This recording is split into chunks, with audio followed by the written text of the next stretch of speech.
All right. Wow. Oh my gosh. Uh, just amazing wealth of insight and information already from two of our fantastic presenters. And thank you guys so much for your engagement and your questions and your comments.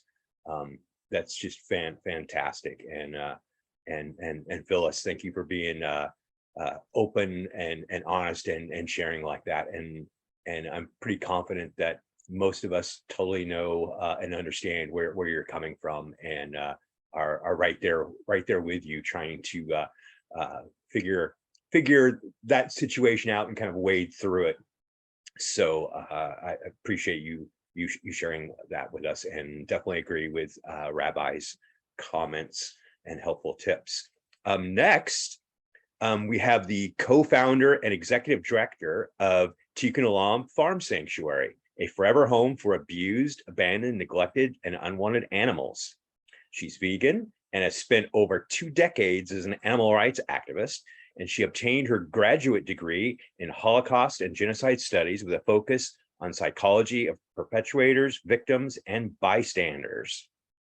And without further ado, we're going to continue the amazing learning experience and turn it back over. Hi, thank you so much for having me. And I'm really excited to share this with you. I'm in Southern Oregon, so had a little confusion this morning about the time because I was going to show up at 2 o'clock my time, which is 11 o'clock right now. So glad that I had enough coffee to figure that out. So thank you again, John, for doing this. I'm going to speak to you. I'm going to share my screen with you, and okay, I am going to talk to you about Kapporos. It's this presentation is about the animal sacrifice involving chickens, and the objective today is to find ways to transform this tradition into a nonviolent ritual that is pro-social and fulfills spiritual and halachic requirements that will be embraced by the greater Jewish community. Can everybody see this? Because I've shared full screen and I can't see you once I do that. It's not there. How about now? Oh no. This might be a problem. Hold on. Let me try it again. Oh, you couldn't see it, John? No.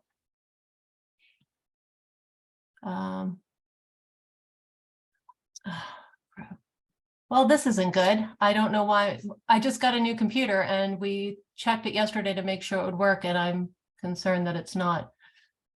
How about now? Let me try it again. Share screen. And I apologize. Can you see it now, and can you hear me?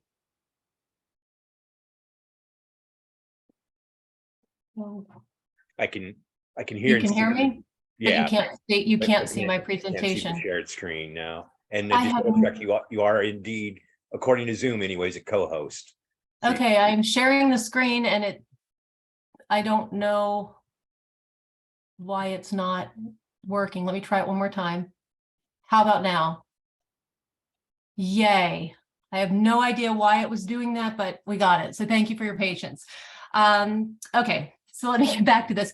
I believe if you really want to change a behavior, particularly one that's deeply entrenched in a culture, it's better to understand as much about the behavior as you possibly can. So I'm going to review the history and evolution of Kapporos so you can get a better understanding of what it is that we're actually trying to change. And hopefully it will help promote a deeper understanding of the practice, and in addition, empathy for the people that are practicing it. Without empathy and understanding, change is going to be far more difficult.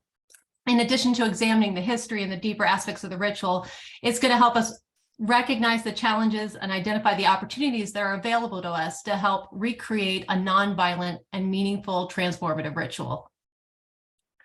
A brief explanation. Yom Kippur, we all know, is the Day of Atonement. It's the holiest day, considered one of the holiest days in Judaism.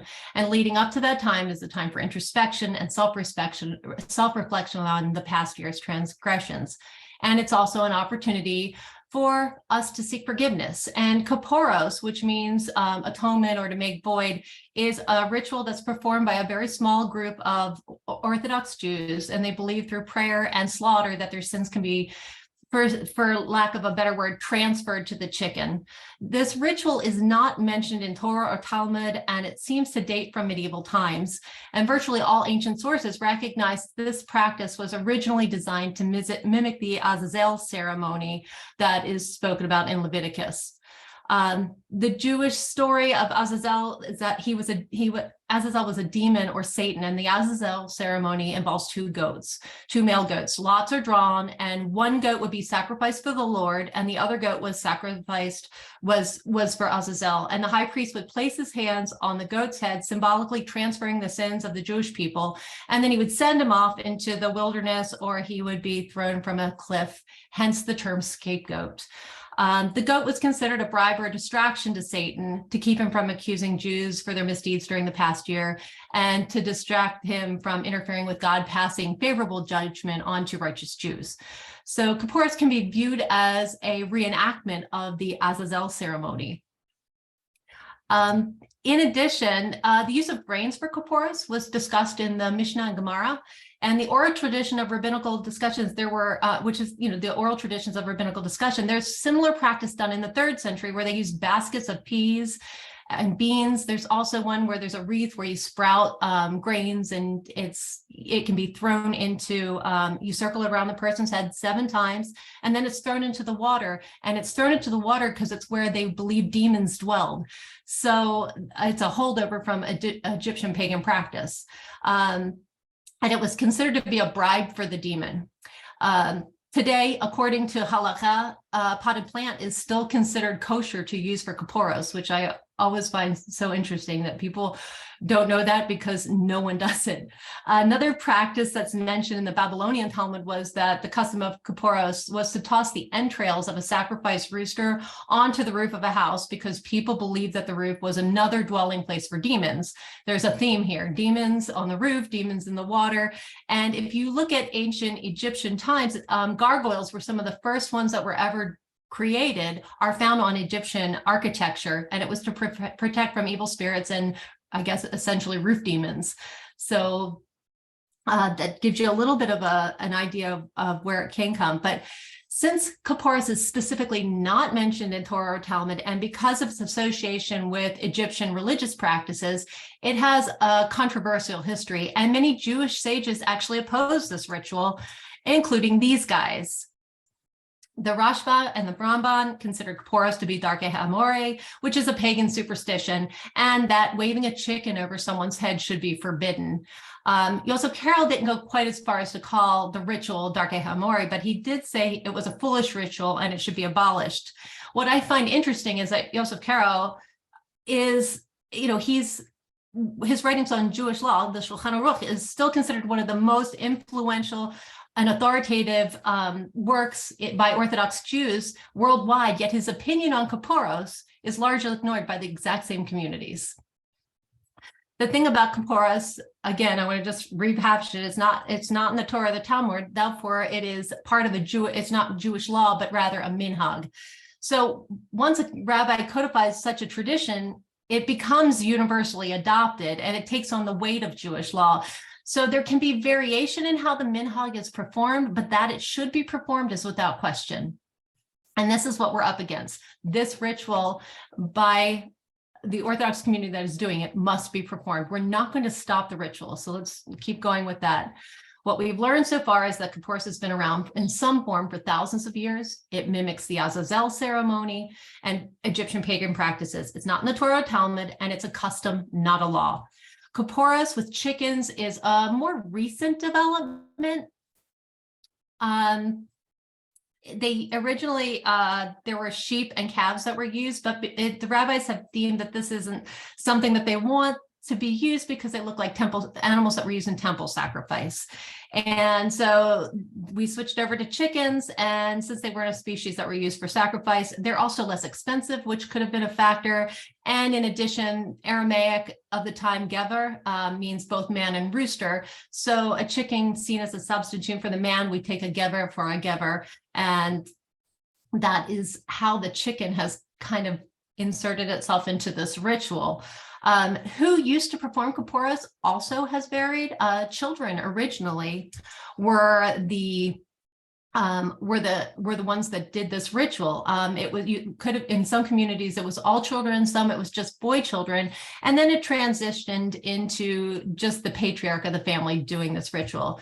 Today, Kapporos is to be practiced by every member of the household. Men are to use roosters, women hens. If a woman is pregnant, she is expected to use 3 chickens, one for herself, one for her unborn male child, or one for her unborn female child. You'll sign papers, like you'll see these papers that I have up here on the screen. You'll find them all over the communities leading up to Yom Kippur. Just before Rosh Hashanah, crates of 5-week-old chickens are delivered into the streets of New York City. And this is a ritual that's done worldwide, but I'm going to focus on New York for 2 reasons. One, it's the community. I'm from the East Coast. I'm living in Southern Oregon, but if you haven't noticed, I talk fast. I'm an East Coaster. And so I'm familiar with this community. And because it has the largest number of Orthodox Jews in the world outside of Israel, it has the highest number of Kapporos chickens being slaughtered in the United States, though I don't want you to think it doesn't happen other places. So they come into New York City, they are babies. There are up to 100,000 birds that are going to be distributed to makeshift killing centers in the boroughs throughout the city. It happens, like I said, it happens worldwide, but largest concentration is in New York City. To perform the ritual, the chicken is purchased. This is a huge fundraiser, by the way, for the community. And the chicken is picked up by her wings or her legs, and she's circled around the individual's head 3, 7, or 9 times, depending on the community's minhag. A prayer is recited 3 times in Hebrew. The translation is, "This is my exchange. This is my substitute. This is my atonement. The rooster or hen will go to its death while I enter and proceed to a good long life and to peace." You either do it 3, 7, or 9 times. 3, it reinforces the prayer. 7 is considered a holy number. And 9, the only reason I can come up with that, and I haven't asked a rabbi, is 3 times for exchange, 3 times for substitute, 3 times for atonement. I think that's a pretty good guess. The next photos I'm going to show are sensitive, and I want you to be prepared. If you don't want to see these, I would encourage you to look away or do what you need to do to not see these sensitive photos. The birds, after the ritual has been performed, are given to the shochet. And if you don't know, that's the person who's trained in the laws of kosher slaughter. The bird is killed by drawing a sharp blade across their throat. After the bird bleeds out, there's an additional mitzvah that is tossing dirt or sawdust on the blood of the chicken. It's a ritual was done in the temple during sacrifices, and it's considered an honor to perform this act. This is one of the other reasons why we're going to have a hard time getting communities to not use chickens, because this is the only time this extra mitzvah can be done, since there are no longer temple sacrifices. So the one chance for communities to do this happens during this ritual. The Orthodox community claims that the chickens are given to the poor. And in some cases, I'm sure that happens. However, if you've been there, and I have, the vast majority are thrown in the garbage. If you visit the killing centers throughout New York, you'll find trash cans full of chickens. But look around, there's no refrigeration equipment that would be necessary to preserve those chickens for processing. Instead, you're going to find these large trash bags filled with chickens. And there's many reasons that the chickens aren't given away to the poor. One would be the cost of having proper storage facilities and the manpower to process that many birds. 2 is that, and I think this is probably more likely to be the issue, is nobody wants to take these birds that were killed this way. So many organizations are just, they don't want anything to do with this. They find it problematic. You may remember the tossing of the entrails on the roof to distract the demons. Well, the entrails were once, they are now found thrown in the streets of New York City. This picture is from Brooklyn in 2019. They were thrown in the streets and just left there. I want to, now that we have a better understanding of the history and what the ritual looks like, I want to talk about how this violates Torah and how the violation actually creates a fertile environment for anti-Semitism, both inside and outside of the Jewish community. I think the most beautiful teaching, one of the most beautiful teachings we have in our Jewish tradition is Zar Ba'ali Chaim. We're expected to treat animals with kindness and do whatever we can to minimize their suffering. And Kapporos obviously violates this, and it does in many ways. First is confinement. I want to clarify this. This slide is outdated. 60,000 chickens. It's closer to 100,000 is the count that we've come up with. For nearly a week, chickens are going to be confined. They don't have access to food or water. They're stacked in crates on top of each other. The ones that are on the bottom are to be covered in feces that falls through the grate. They have no protection from weather. This year alone, 4,000 chickens died from hypothermia. The hurricane came through. The birds were wet and cold. Some drowned that were in the bottom of the crates. It was this year was, if it could be worse, was worse than it has been in the past. During this time, as a result of these conditions, all year, every year chickens die before the ritual is even performed. The chickens aren't fed during this time, except for by activists who bring them water or watermelon. And as Meira spoke in her presentation, Jewish law requires you to feed your animals before you feed yourself. And that is something that is obviously not being done. How the birds are held is also problematic. Holding a bird by her legs or her wings causes pain and injury to the bird. The wings are pulled into an unnatural position, stretching tendons and sometimes dislocating or breaking a bird's delicate wings. If a bird is injured, it renders the bird treif, so the bird isn't even kosher and can't be used for the ritual. The birds must be free of blemishes. They can't have fractures or obvious injuries, or they can't be used. One of the things that I find so heartbreaking is the children recognize this and they'll say, oh, it's hurting the bird, and the parents are like, oh no, they're singing, these birds are singing, they want to do this for you. Children still have their animal consciousness in play. They're still in touch. There's still that piece of the wild God in them that hasn't been dissolved. So many of our Orthodox Jewish communities are now in urban settings. They are disconnected from nature and the wild God, and they don't even recognize animal suffering because their lack of experience with working and being around animals makes them think this is something that is positive rather than something that is absolutely cruel and atrocious. Holding a bird in this position, it's a stress position, causes suffering and it violates Torah. Incomplete slaughter. The chaos of the fast-paced killing setters birds are sometimes not shechted properly, meaning their throat isn't slit completely. They're tossed in the trash while they're still alive. It's obviously cruel, and it makes the sacrifice not complete. This bird here is from an activist, Vanessa Dawson. In 2018, she rescued this bird. She noticed movement coming from one of the many trash bags, and she found a baby rooster still alive. His throat was slit. She rushed him to the veterinarian and had emergency life-saving surgery. And this was him shortly after being rescued. You can see in the picture his little throat. He was sutured, and he survived this. We almost had one come last year. We named her Chaya, and sadly she didn't make it. But this little guy did, and this is him 2 years later. So that looks like a painting, but that's actually him. He's spectacular, and he's still with her today. Yay, Robin. All the things we just talked about are violations of Torah precepts and how animals should be treated. This in no way justifies, there's no way that we can justify anyone who claims to follow Jewish law that this is okay. Stories such as Robin has created understandable anger to the community who engages in this behavior. As a result, we get to deal with regular anti-Semitism, and it comes to the foreground with both Jews and non-Jews alike. This is an image of a friend of mine, Rena Dayak. You probably all know her if you are following Kapporos at all. She's an amazing person. She made the front page of the newspaper and captured that contentious moment that Kapporos can evoke. Rena's Jewish. She comes from a long line of rabbis, as she always says, I think 18 generations. And because she's not religiously observant in that way, she's not even perceived in some ways by the Orthodox as being Jewish. I used to be in an Orthodox, I was in a Haredi community. I am no longer, obviously. And I've been called the Goyim when I'm there now. And that was the same community I used to daven in. And now, we are not seen, we are outsiders. We are not seen as part of that community. And we're seen as wanting to destroy their way of life when we come into the community and try and ask them to stop doing this or protest.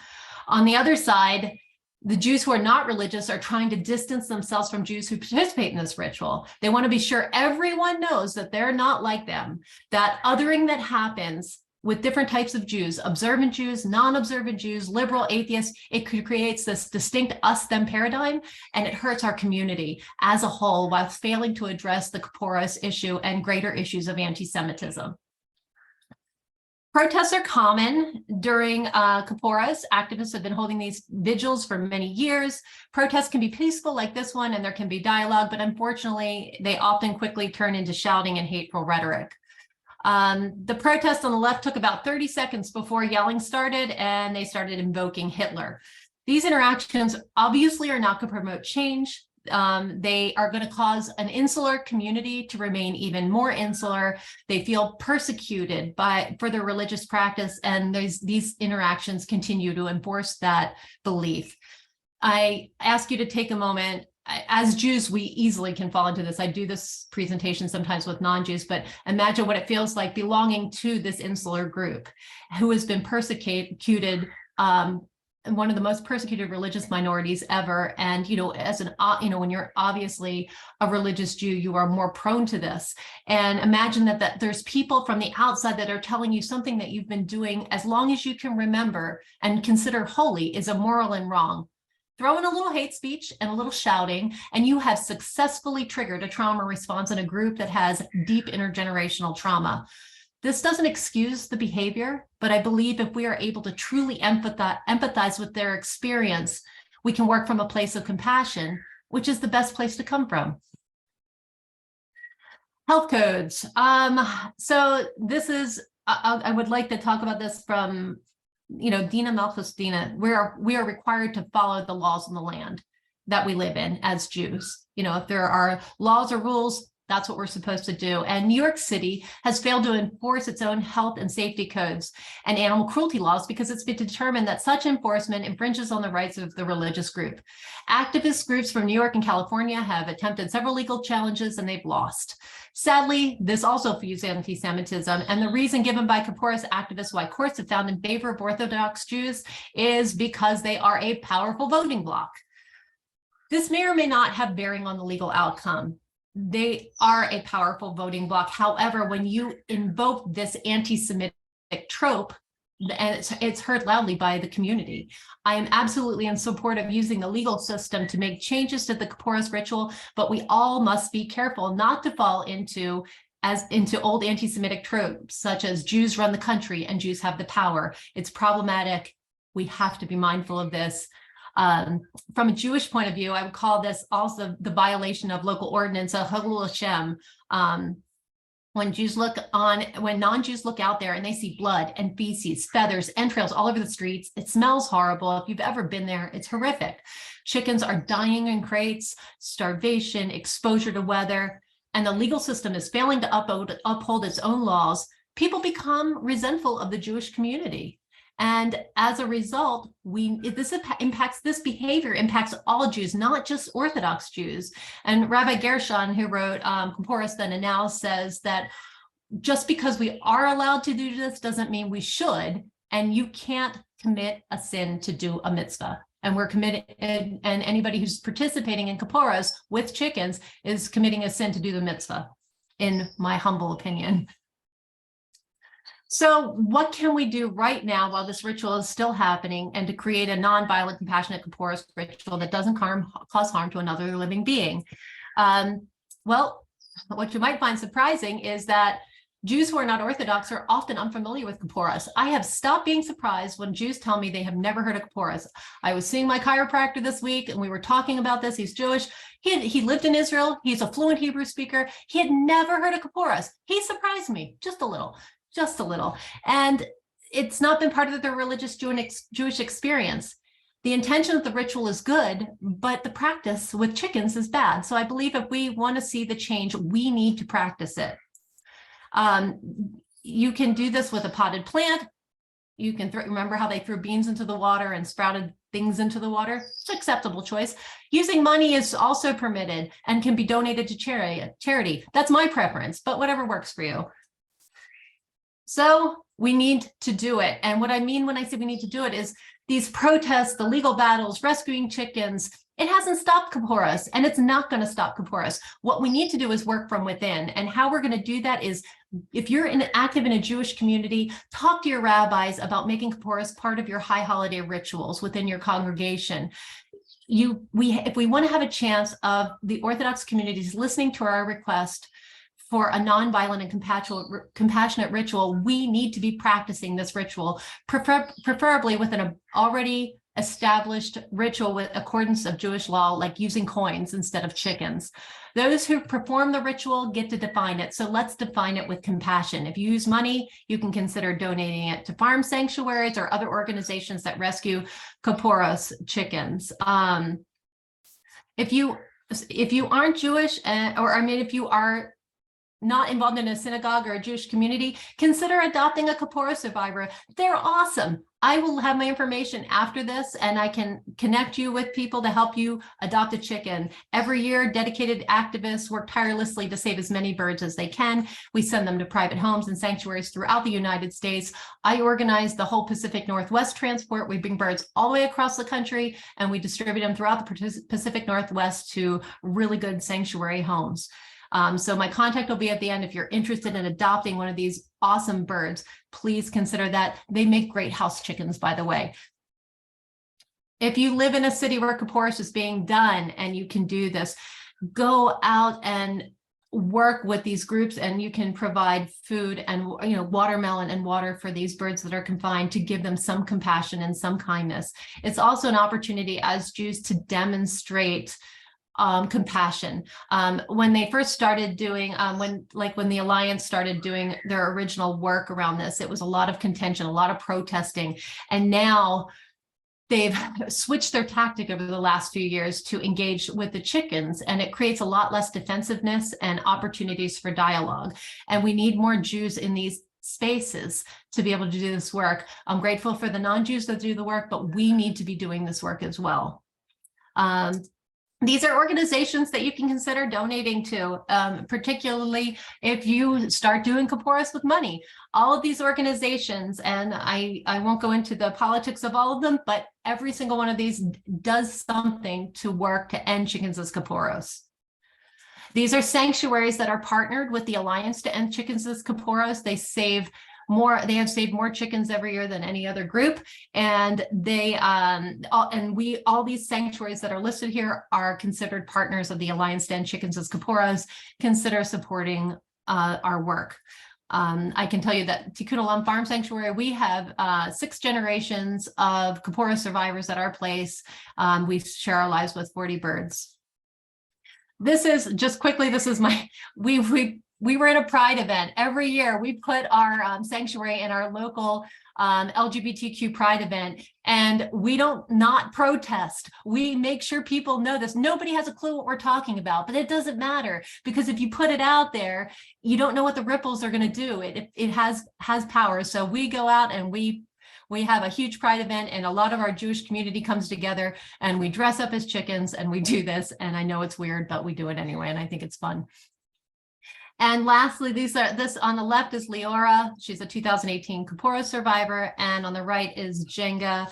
And sadly, she passed away. May her memory only be for a blessing. I think I am at time, so I don't know if I talk fast, but not fast enough. I don't know if we can do any questions, but if you have any, I'm happy to chat with you. We can totally do questions, of course. Fantastic. Wow. Amazing. Great job. Thank you. Let's open up for questions. Feel free, if you have any questions or comments, to unmute yourself or go ahead and put it in the chat.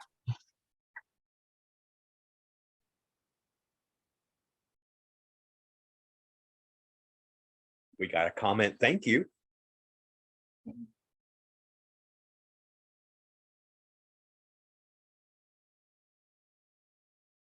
Okay. All right. Thank you for letting me do this. This was wonderful. Awesome. Thank you for sharing your expertise and your knowledge.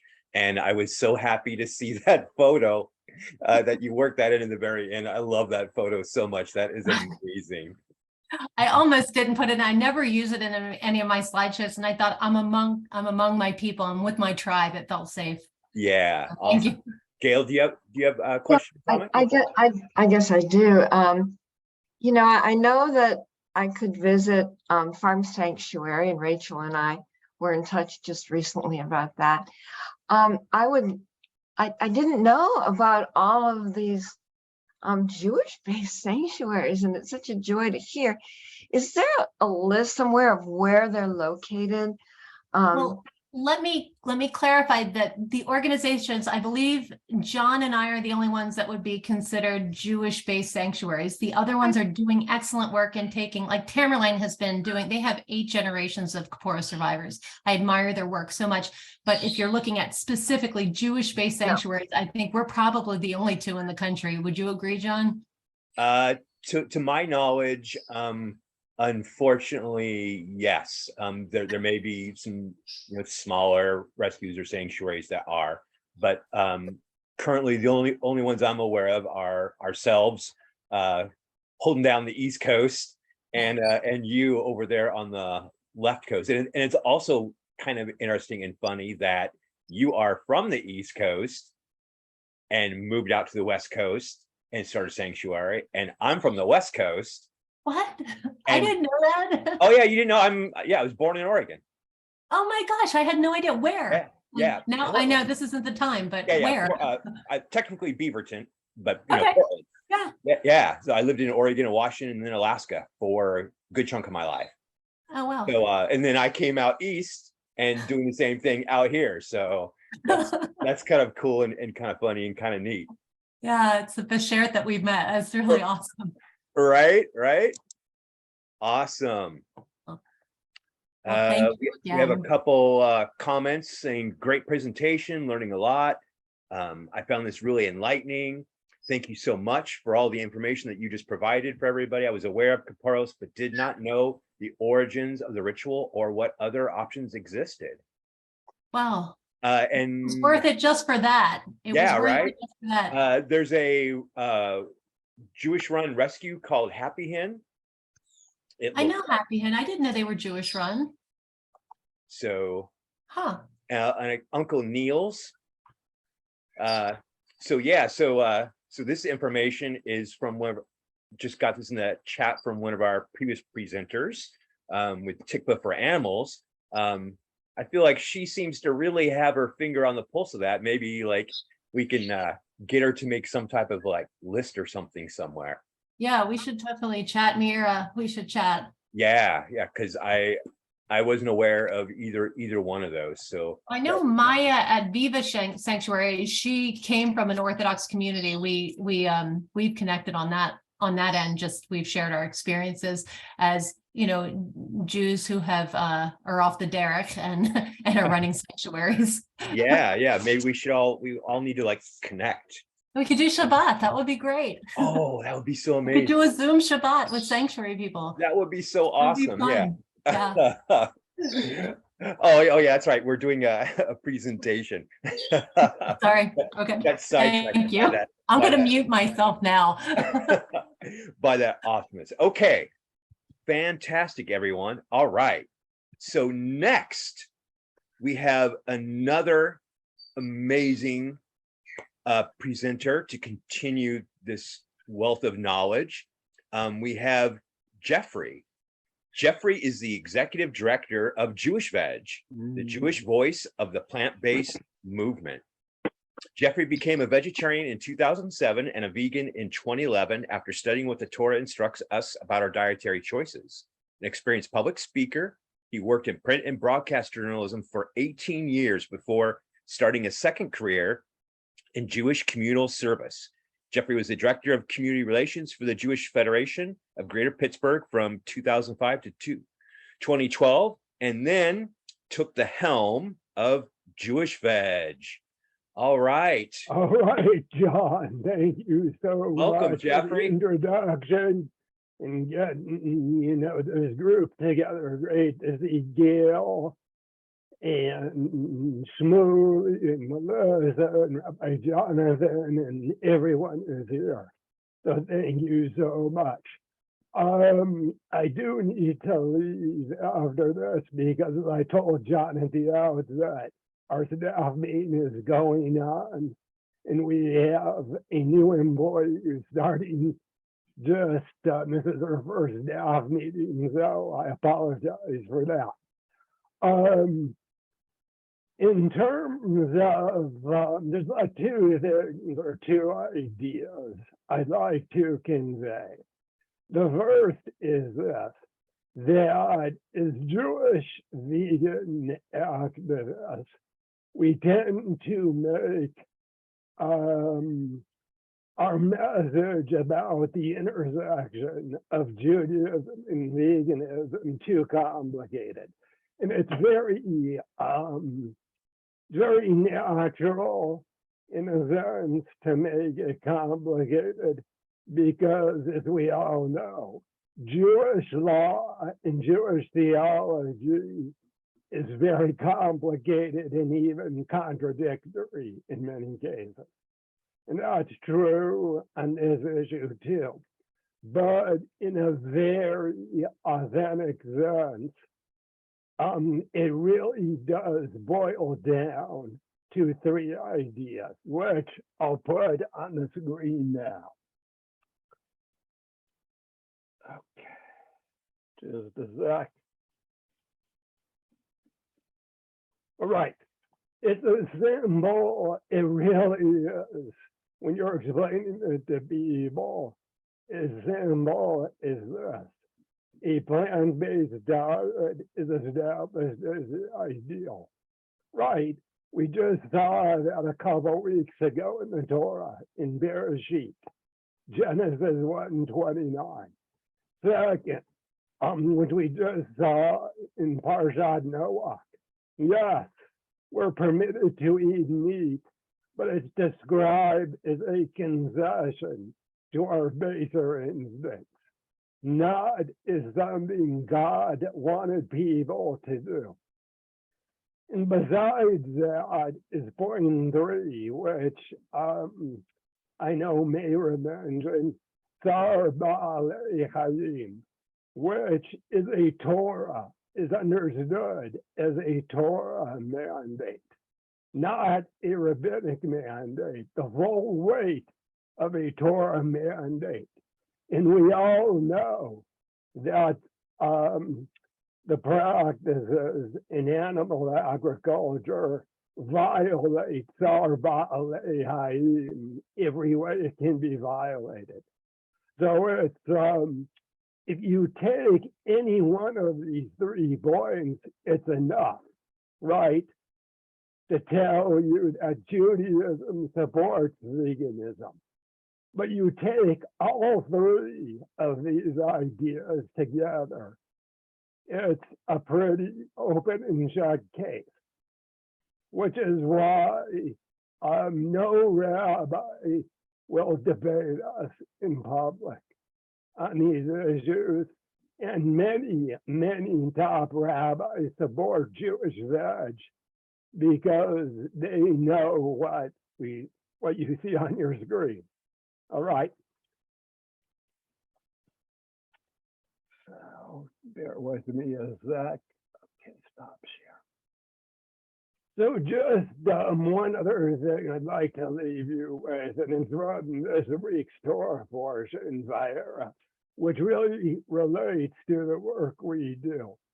So in this week's Torah portion, we have Abraham and we have Lot, right? So we have Abraham begging God to spare Sodom and Lot and his family. So this juxtaposition of the two, Abraham and Lot, is very interesting. Because on the one hand, we have Abraham, who is described in the Torah by God as a blessing unto all the nations, right? One of the founders of monotheism. So pretty influential guy. You have Lot, Lot was a good guy. He was a very good guy, he took the angels into his house, just as Abraham did, and he fed the angels. The problem was when the mob showed up outside Lot's house, he couldn't persuade them that he was doing the right thing. And to top it off, he goes upstairs to warn his sons-in-law who are married to his daughters that we need to get out of this town. God is going to destroy this town. His sons-in-law did not believe him. So Lot, yes, he was a good guy, but he lacked the power of persuasion. So this relates to the work all of us do, which is we want to be like Abraham. That's the ideal. It's not enough just to be vegan. It's great if you are. It's great if you are. Do not get me wrong. But because Lot was a good guy too. But the ideal in Judaism that we're supposed to aspire to is to also educate and influence others. That's what Abraham did. So that is the lesson from this week's Torah portion that I think really, really relates to our work. So with that, any questions, comments, critiques before I bid you farewell?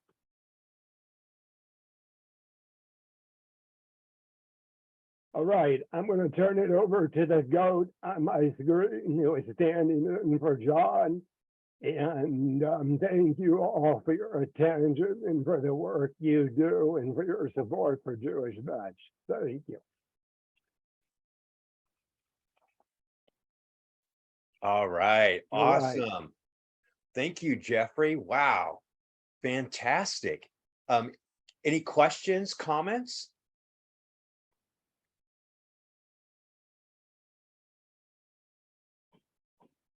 All right. Great All right. group. All right. Thank you, John, once again for, creating community and getting us all together. Happy to. No problem. All right. Thank you, Jeffrey, for taking time at it. I know you're a busy guy, so thank you for taking time and sharing your knowledge and expertise with us. All right. The pleasure is mine. Thanks, John. You're welcome. Okay, I'm going to stop recording and start back up again for another break in the